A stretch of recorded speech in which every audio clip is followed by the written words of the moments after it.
We were recently introduced to a brand new ghost Pokemon called Gimmighoul. It is a chess form and a roaming form, and I have a theory about each one of them. Let's get into it.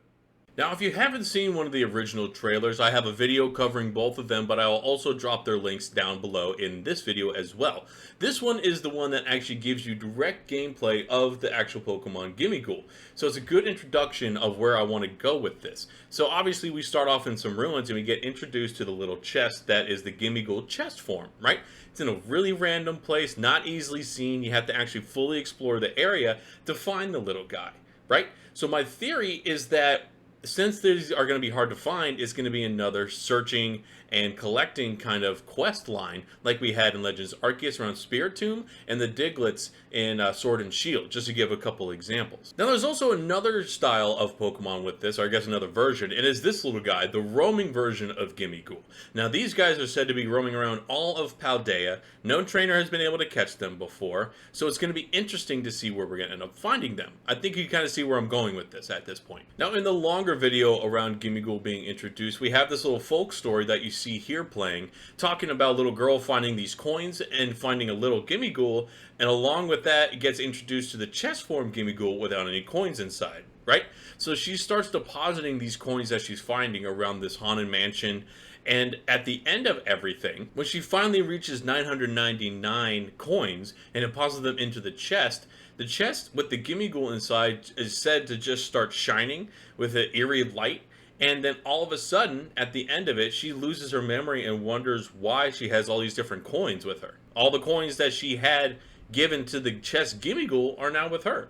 So I am wondering where all this is going to be tying into each other, because what happens in the actual game if we end up collecting all these coins? If we get all 999, what's going to happen? Are we going to have our memory wiped? Are we just not going to be able to get any additional Gimmighouls? I'm curious of what's going to happen, because this leaves it very wide open and a lot of questions. More than answer. It's a bit of an eerie story, really, but also at the same time, it brings up a lot of questions. I hope it just brings out a brand new Pokemon that they're not going to tease at all until you actually get the 999 chests, or the 999 coins for the chest Pokemon. We're just going to have to see when the game does come out. The next part I actually want to talk about is where we are shown the Gimmighoul in other locations in the game outside of the original ruins where we get introduced to them. Clearly here we see a Gimmighoul chest form inside one of the towns that we're going to be able to go into, right? That makes me think that there's going to be a lot of different locations we could find them. In addition, this little roaming Gimmighoul is walking a lot faster and in two separate locations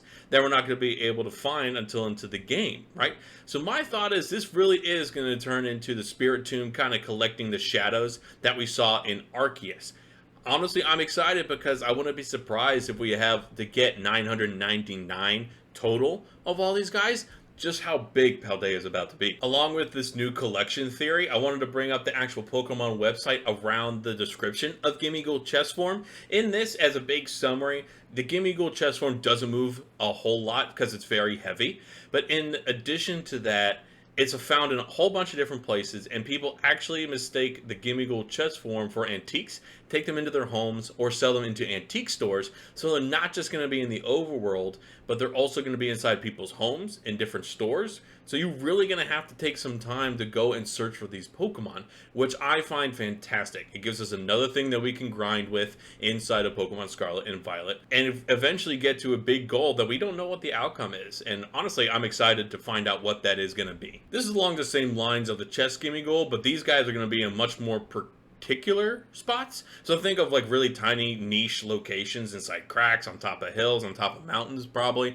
on top of those really big pillars that we see on the big overmap and in the trailers that nobody has talked about yet. I'm sure there's going to be a Gimmighoul or two on top of those, but it just goes to say that there's going to be a lot of these guys running around, and just kind of solidifying where I'm going with this theory that we're doing a lot of collecting. It's not going to be as grand of a scale as maybe the Arceus one. It might be even larger, but we'll just have to see. If we do end up having to find 999 of these things, it's going to take a long time to complete. But I want to know what you guys think. Am I a little off base with this theory? Am I just coming completely out of left field? Let me know in the comments down below. I think I'm pretty spot on because they usually throw in some stuff like this in the most recent generations. So I'm hoping we have something as grand scale as this. I hope we get 999. It's just going to take a while, but let me know what you guys think. Hit the like button, hit subscribe. I'll be going into much more theories leading up to the actual game, so be prepared for that. Other than that, I'll see you guys in my next video, and I'll see you then. Peace.